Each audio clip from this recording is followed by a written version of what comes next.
Hi, my name is Baxter. I'm Nicholas Baxter. We're sitting here on some of the whitest sands in the world in Jervis Bay on the south coast of New South Wales, Australia.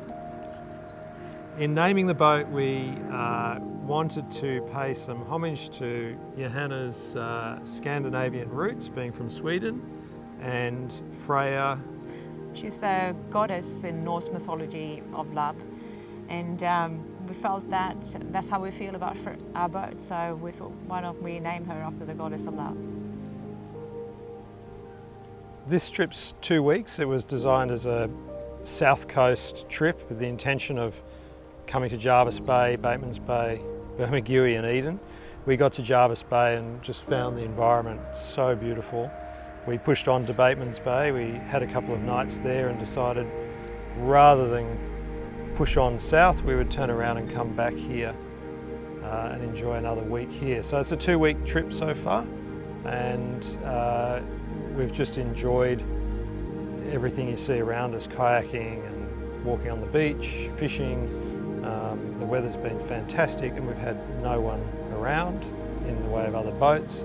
So we've had this playground all to ourselves, which has been very special, and we both feel spoiled, I think. Yeah, great wildlife, crystal clear water, and it's just made us feel like we're the only 2 people in the entire bay.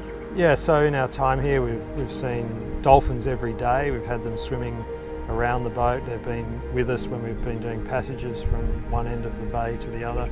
We've seen sharks, rays, turtle, we've caught fish, seals, whales. The wildlife has been amazing. The water could easily be mistaken for anywhere else in around Florida or the Bahamas because of the white sand, clear water, beautiful blues and blue skies. It is amazing. It's crystal clear, and it's a part of the world which rates alongside some of the other wonderful places in the world, and is known as having the whitest sand in the world. We looked at a number of different makes, and I think ultimately the craftsmanship was exemplary on the Fleming, but also the built-in redundancies, and when we went through the various levels of redundancy in order to do passage making and have the security of knowing you can keep going when things do inevitably go wrong was a huge plus for both of us. Well, Freja has definitely been something that's brought a lot of wealth into our lives when it comes to experiencing life how we love to live it. We both do it. We love doing things. We love being out in the nature, and we like exploring and also sharing it with our family and friends. A Fleming we can do that with, and it's become a second home. Yeah, and she's become, equally a family member. And equally as functional as a house is. It has everything we need. It's a happy place. Yeah, it's a happy place. It's a very happy place for us. Somewhere where we look forward to going to. It's somewhere where we know something good awaits when we get on board, and when we drop the lines and head off, something enjoyable and something exciting is going to happen. Every time.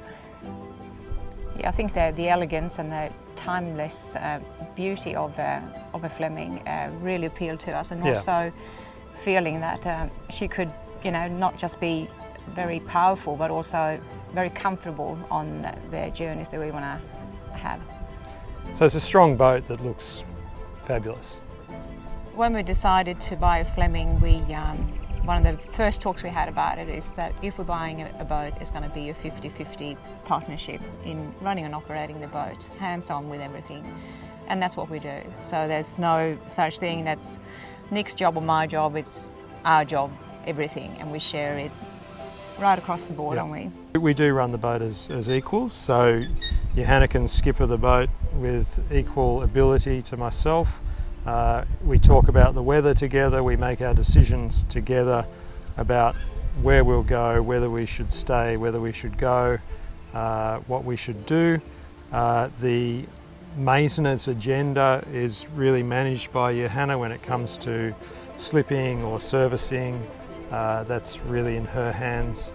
And it is a boat that for 2 people so doable, so manageable, and we're both very confident with the system in place. We've got a great backup with an amazing service from Fleming Yachts Australia. They're always there if we should need them. We try not to interrupt them too often, but we know we have a strong support behind it. Quite often, we leave a port and Johanna will manoeuvre the boat out of a tight marina berth and back into a tight marina berth. It's not necessary for me to take over that role, so if I'm dropping lines or whatever, we can hear each other, see each other very effectively. The boat manoeuvres amazingly, bow and stern thrusters. The twin Cummins allow you to almost turn on its centre axis. It has, as Johanna said, amazing visibility from wherever you happen to be steering from. So the boat moves really well. Even in 20-25 knots of wind, you can still manoeuvre that boat very precisely. All Fleming models have a very fine entry, a very classic yacht entry from old trawler style boats, but more refined these days. It's finer, it's not as heavy and bulky. It certainly allows the boat to track very nicely through flat water, gives fantastic straight line direction through all sorts of seas, whether you're taking seas slightly off the nose or whether you're in a following swell. You don't find the boat moves around much at all. It just gets on its line and tracks beautifully. We don't have a very wet ride when out in weather. We can be in reasonable seas of 2 to 3 metres and find we're not submerged with water because of various angles on the boat. When we're at anchor, it's as peaceful as anything. We can put the bridle on the boat and we just sleep perfectly. We get no slapping noises, no disturbance in our sleep in the forepeak at all. We miss nothing from home, absolutely nothing. In terms of livability, the boat offers enough space that when we do want to do something separately, whether I'm working remotely doing emails on my laptop, I can sit in the pilot house, Johanna can sit in the salon and write or read, whatever she likes. You can get that little bit of distance from each other, but you can also move around in each other's company quite easily. You're not tripping over each other, you're not trying to squeeze past each other. Well, every morning we start with a bit of activity of some sort, whether it be yoga or a training session or a paddle, and we quite often by about 8:30, 9 o'clock we build up enough hunger to have a good smoothie bowl, which we make with a lot of fresh ingredients, kaffir lime leaves and avocado, banana and some protein powder, cinnamon, and it's always served in a beautiful coconut bowl and is always enjoyed in the sunshine wherever that may be on the boat. You've got to name your dishes right, so we'll name it Freja's Delight Long Beach. Sounds a bit like a cocktail, but it's a smoothie. Speaking for both of us, we are intent on using this time of our lives to lay down some challenges and some goals. They may seem lofty goals, but I think it's best to set your goals fairly high and do your best to achieve them. So our goal is to take the boat from my hometown of Sydney, Australia, to Johanna's hometown of Vadstena in Sweden, and to do that predominantly on her own keel. Next winter we'll absolutely be in the Barrier Reef for without 4 fail. or 5 months without fail. Yeah. That'll be my birthday, my 50th. And then after that we intend on moving eastward via the Pacific Islands, first stop being Noumea, and then on to Vanuatu and Fiji, and keep moving eastward through French Polynesia.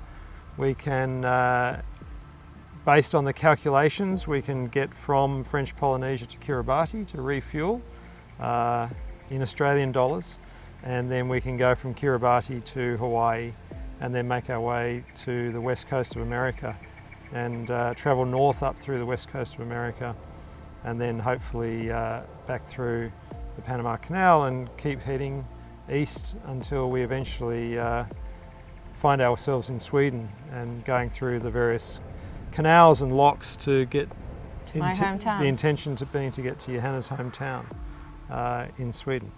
So yeah, so the intention over a is long period. From your hometown to my hometown. That's what we've got as a little goal. And yeah, it's important. And we believe the boat's quite capable of doing it. Whether that's entirely on her own keel or not remains to be seen, but we do believe the boat will get there, and it'll be enjoyable and comfortable, and it'll afford us a lot of amazing memories. It's a one-off. And it's the right time for us to do it. We feel like we have a window in life, and we're up for it. We're embracing this challenge, and we're harvesting the reward from embracing that challenge. I think with Fleming you feel really there's only one or two steps, one or two phone calls, and you can literally be in touch with the people that either designed or formulated the boat that you're on. You don't feel very far removed from either the craftsmanship or the designer or Tony Fleming himself, or the people in Fleming Yachts Australia. It's not like another yachting brand where you can really be a lot of distance between you and the people that have made it, made that product. Our experience with Fleming Yachts Australia has been actually second to none. I couldn't imagine having this kind of service with if I'd bought a prestige car, or it just is very personal. If there's an issue, they are more than happy to help out. If it's, and I'm not talking issues with the boat, I'm talking an issue with, I don't understand how this works, just call them, they'll tell you how it works. They won't hesitate. Would you like us to come and see you? We'll show you how it works, whatever you want. But it's not done for any monetary gain, it's just part of this service, part of this family. And that in the background is a huge resource, because I know I can go places and I always can just pick up a phone and get an answer about something. It's been a unique experience, I think, to find that this is such a generous service that we always find we're coming across, and which makes it easy to reach out when you need to. And that has made, us jumping into buying a Fleming, making it feel so much easier than what we thought it was going to be. More comfortable. Yeah, definitely. More confidence. Just such a thing as Sam coming to spend 2 days with us on the boat and saying, okay, let me teach you all about it, walk through the engine room, show us every single nook and drawer, basically. Nut and bolt. Yeah, everything. Hose pipe. And he said, well, if you need me again, I'm just a phone call away. And that's been, very special. Amazing. Yeah, so I think the engineering and the equipment behind the Flemings, in my reading and my understanding, is always the best that is available. I don't think they're cutting corners to try and find other equipment that might be lesser price. It's the best that you can get, and I find that very comforting. I think the depth of redundancy in all of the systems, whether it's water, whether it's managing your waste, whether it's managing your black water, whether it's your fuel systems, everything is just so well thought out. It's been really hard to find a fault, very hard to find a fault in the mechanics, in the function, in the aesthetic, in any part of the boat. And coming from an engineering background, I really like not being able to find, I would have done that differently, that could be a bit better. It's just been really flawless, and I think that's testament to many, many, many years of obviously improving. Can we do this a bit better? And eventually you get towards the top of the curve where it gets harder to make those little improvements, and you get to a point where maybe after 30 plus years you get to perhaps the perfect boat.